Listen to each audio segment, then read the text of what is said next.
срещи.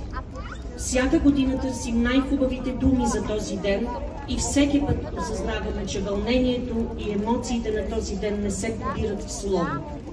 Защото 15 септември е ден, който сияе от светлина. От звуците на българския химн с много цветя и ведро настроение ще отбележим началото на новата 2025-2026 година.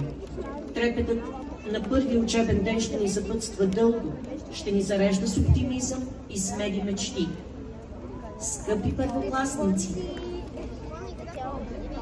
обръщам се първо към вас, защото вие днес сте най-развълнувани, както и към всички тези нови попълнения като учители в колектива на 50 основно училище.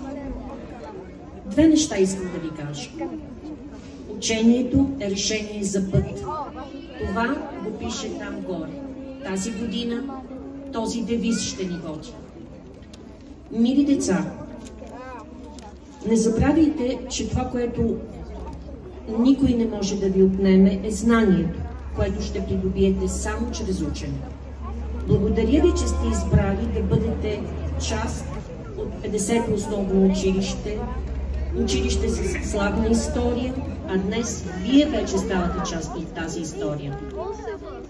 Бъдете здрави и успешни, питащи и търсещи новото, интересното и красивото.